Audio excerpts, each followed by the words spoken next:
শুভ সকাল। কালকে সময় ব্লগে আপনাদেরকে জানাই স্বাগত। আপনারা কেমন আছেন? আশা করি খুব ভালো আছেন, আর তার সাথে আমিও খুব ভালো আছি। আর এই দেখুন, আমি সকালে চলে এসেছি। আপনাদের একদিন বলেছিলাম ভিডিওতে যে কড়াই ভাত যেদিন করব, মানে ওদের বাবা যেদিন থাকবে, মানে আমার হাজব্যান্ড যেদিন থাকবে সেদিনই আমি কড়াই ভাতটা করব আর আপনাদেরকেও দেখাবো। তাই এই কড়াইটা এখন উঞ্চে নিচ্ছি। নেওয়া মানে কি জানেন তো? কড়াইটা একটু হালকাভাবে ভেজে নেওয়া। অনেক কড়াই তো একটু ভেজে রাখি, তাহলে যখনই রান্না করব তখনই একটু সুবিধা হবে, এই আর কি।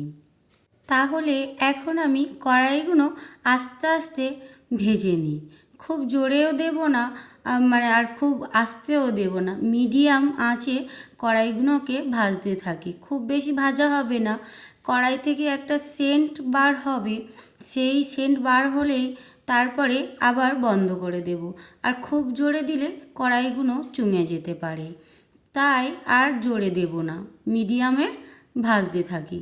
আর চাল ধোয়া তো আমার হয়ে গেছে, আর এখানে আমি প্রেসার কুকারে বসিয়ে দিয়েছি, আর ওদিকে কড়াইটা ঠান্ডা হোক, একদিকে দুধ জাল দিয়ে দিয়েছি। আর এই দেখুন, আমার ছোট ছেলেটা কলা খাবে আর ওই বিস্কুট কটা খাবে। তারপরে কিন্তু দুধ জাল দিচ্ছি যেহেতু, ওই দুধ একটু পরে খাইয়ে দেব। আর ও কিন্তু পুরো কলা খেতে পারে না, আধখানা ওর দাদাভাই খাবে, সেই আধখানা পড়ে আছে নোড়ার দিকে, আর ও খাবে। এখানে ওদেরও খাওয়া হয়ে যাচ্ছে। সকালের বেলা আমি ওই প্রেসারের ভাত ওরাও খাবে, কিন্তু মানে ওদেরকে সকালের টিফিনটা ওরা যেহেতু তাড়াতাড়ি ওঠে, তো ওদের একটু তাড়াতাড়ি খেতে দিয়ে দিই। তাহলে প্রেসার কুকারে ওদিকে রান্না হচ্ছে, দুধ জাল দেওয়া হচ্ছে, আর এদিকে আমি চলে এসেছি আমার ঘরের সমস্ত বাসি কাজগুলি টুকটুক করে সেরে নিই। ঘরটা আমি তাড়াতাড়ি করে মুছে নিই। ওরা যে একদিকে খেতে বসেছে, খাক, দুই ভাই ওখানে খাবে। ছোট ছেলেটাকে দিয়েছিলাম, বড় ছেলেটা মুখ ধুইতে গিয়েছিল, আর ও এলেই ওকেও আজকে দিয়ে দেব, ওকেও খেতে দিয়ে দেব। আর তারই ফাঁকে আমি ভাবলাম একটু আমি ঘর কটা মুছে নিই, তাই আমি ঝটপট করে ঘরটরগুলো মুছে নিয়ে আমার কাজগুলো সারা হয়ে গেলে আবারও কিন্তু রান্না হবে। তাই আমি কড়াই ভাতটা কিন্তু প্রেসারেই বসিয়ে দিয়েছি। আর কড়াইয়ের সাথে আমি কিন্তু, মানে কড়াই ভাতের সঙ্গে আমি কিন্তু একটু আলুও দিয়ে দিয়েছি। আলু সিদ্ধ দিয়ে মাখবো, আপনারা দেখতে পাবেন, মাখবো তো সেটাও দেখাবো। আর কড়াইটা তো একটু পরিমাণে কম হয়ে গেছে, আর একটু কড়াই পড়লে হয়তো ভালো হতো। আমি ভেবেছিলাম আবার তো বেশি পরিমাণে পড়ে গেলে কড়াই, তখন তো আর খাওয়া যায় না, কেমন ঘ্যাস ঘ্যাস করবে, যেন মনে হয় কড়াইই খাচ্ছি। তাই আমি ওই কথাটা ভেবেই আমি কিন্তু কড়াইটা অল্প দিয়েছিলাম, কিন্তু তারপরে দেখলাম যে কড়াইটা একটু কম হয়ে গেছে। ওটা আবার আমার হাজব্যান্ডও বলল যে কড়াইটা আরেকটু পড়লে মাম্পি ভালো হতো। যাই হোক, আমার তো এখানে মোছামুছি সব কমপ্লিটও হয়ে গেছে, আপনাদের সাথে গল্প করছি আর হয়ে গেছে কাজ। আর তারপরে ঘর মোছার পরে আমি দেখলাম যে কড়াইটাও ঠান্ডা হয়ে গেছে, তাই আমি কোটোর মধ্যে রেখে দিই। এই কড়াইটা কিন্তু আর ধোয়া যাবে না, আর ভাজার আগেও ধুইনি বা ভাজার পরেও ধুইনি, ভেজে নিয়েই রেখে দিলাম ঠান্ডা হয়ে যেতে। এবার যখনই রান্না করব একটু একটু করে বার করে রান্না করে নেব। আর এই দেখুন, ওখান থেকে আলু সিদ্ধ নিয়ে নিয়েছি, আর কাঁচা পেঁয়াজ আর 3টে শুকনো লঙ্কা একদম নুন আর তেলের সঙ্গে মাখিয়ে নিচ্ছি। এখানে কিন্তু ডিমটাও ঠেসে নেব, আর শুকনো লঙ্কাটা একটু ভালো করে তেল আর নুন দিয়ে থাসলে না কালারটা খুব সুন্দর আসে, একদম লাল হয়ে যায়। এখনই ভয়েসটা দিচ্ছি আর আমার মুখে যেন জল চলে আসছে এই মাখাটা দেখে। আর যাই হোক, আমি তো মানে সবই ঠেসে নিচ্ছিলাম, কিন্তু ভুলে গিয়েছিলাম ছোট ছেলেটা তো খেতে পারবে না, বড় ছেলেটা খেয়ে নেবে, কিন্তু ছোট ছেলেটা খেতে পারবে না, তাই ওর জন্য একটু তুলেও রেখেছিলাম, একটু ডিম আর একটু সাদা আলু তুলে রেখেছিলাম। বড় ছেলেটা খেতে পারবে, ওর কোনো অসুবিধা নেই। আর এই দেখুন আমার হাজব্যান্ডকেও দিয়ে দিই, ও খেয়ে দেখতে পাচ্ছেন একটু কড়াইটা কম পড়েছে, আর একটু কড়াই হলে ভালো হতো। যাই হোক, ওর সাথে কিন্তু আমিও লোভ সামলাতে পারলাম না, আমিও খেয়ে নিয়েছিলাম। আর ছেলেদের তো 9টা সাড়ে 9টার সময় দেবো, যেহেতু ওরা সকালে টিফিন খেয়ে আছে। খাওয়া হয়ে যেতে আবার দেখুন চলে এসেছে মাছ ব্যাপারী, তাই তার কাছ থেকে একটু চিংড়ি মাছ আর একটু ভোলা মাছ নিয়ে নিলাম। আর আমি সেই মাছগুলি কুটিয়েও নেব। আর তো বসে থেকে লাভ নেই, সময় নষ্ট হয়ে যাবে, তাই ভাবলাম মাছ কটা কুটে নিই। আর আমার কাছে দেখুন কতজন হাজির হয়ে গেছে। আমার ছেলে ফোনটি ধরে আছে, আর কত পুচকে পাচকা সব জোগাড় হয়ে গেছে।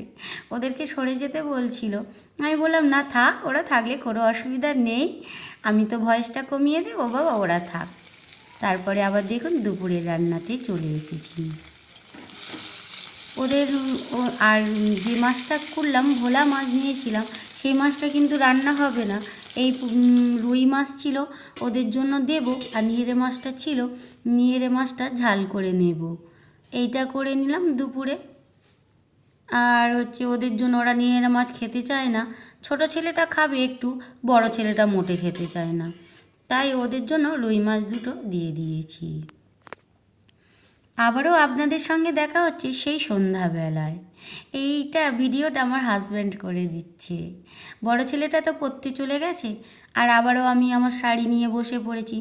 আর শাড়ির কাজ করি বলে ঘরের কাজ ও ছেলেদের পড়াশোনা যে বাদ দিয়ে করব সেটা নয়, কিন্তু সেই কথাটা আমার মাথায় চিন্তা আছে, তাই ছোট ছেলেটাকে লিখতে দিয়ে দিয়েছি। আমি বলি তুমি এদিকে পড়াশোনা করো, আর আমি এদিকে শাড়ির কাজটা করতে থাকি। ও কিন্তু ভঙ্গিমা তো অনেক রকম করে পড়ার সময়, ও যাই পারে করুক, কিন্তু যখনই লিখবে একটু মন দিয়ে সব লেখাগুলো কিন্তু লিখে নেয়। ভারী ভালো ছেলে ছোটটা, একটু আধটু দুষ্টুমি করে আর কি আর করা যাবে, এই নিয়েই চলি। আর ওই যে ও পড়াশোনাও করছে, ও বাবা ভিডিও করছে, ওকে বলছে যে লিখে নাও, ও সেটা আবার দেখছে ওর বাবার দিকে তাকিয়ে। আর আমিও আমার কাজ করতে থাকি, আমিও বসে তো থাকি না, তাই একটু ভাবলাম যে ওকে পড়ায়, আবারও তো রান্না আছে, রান্না করতে হবে।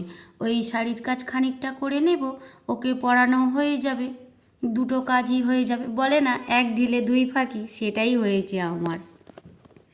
যাই হোক, শাড়িটাও করে নিচ্ছি। আর ওকে কিন্তু আমি বেশি লক্ষ্য করেছি, মানে শাড়ি করছি ঠিক কথা, ও কিভাবে কোন দিক থেকে টানছে, কি এমনভাবে লিখছে, সেগুলোও কিন্তু লক্ষ্য করেছি। তাই ওকে একটু পরিয়েও নিলাম, আমার শাড়ির কাজও করে নিলাম। তারপরে তো আমি আবার রান্না করতে যাব, কারণ বড় ছেলেটা 9টার সময় আসে, তাই একটু সন্ধ্যের পরেই রান্না করি। আর সন্ধ্যে তো ওদের টিফিনও হয়ে গেছে। আর দেখবেন আমার ছেলের লেখার পরে ওর অবস্থাটা দেখুন, ও আমাকে চুম দিতে আসবে, একটা হাপ্পা খেয়ে নেবে, ও বলে হাপ্পা। যাই হোক, আমিও একটু আদর করে দিলাম, ওরও একটু আদর করে নিল। ওর পড়া হয়ে গেছে তো, ও এখন ওই জন্য আনন্দে। আর দেখুন আমি এই চলে এসেছি, রাত্রিরে রান্না করব ভাত আর সয়াবিনের তরকারি। আর আজকের বাটার ঝামেলা করিনি, কারণ একটু থেতে নিয়েছিলাম, রসুন তো অল্প, তো ওই জন্য। তাহলে আমার রান্নাটা হোক, আর এখানেই ভিডিওটা শেষ করলাম। আপনারা ভালো থাকবেন, সুস্থ থাকবেন। পরবর্তী ভিডিওতে আপনাদের সঙ্গে দেখা হবে বা কথা হবে। আপনারা ভালো থাকবেন ও সুস্থ থাকবেন। আর এখানে আমার দেখুন তরকারিও কিন্তু সমস্ত হয়ে গেছে। আমি গ্যাসটাকে নিভিয়ে দিই, এবার দিয়ে ঢাকা দিয়ে দিই। ছেলে এলেই দুটো ছেলেকে খাইয়ে আমরাও খেয়ে নেব। তাহলে এখনকার মতো আপনাদের শুভরাত্রি জানিয়ে দিচ্ছি। আপনারা ভালো থাকবেন, সুস্থ থাকবেন।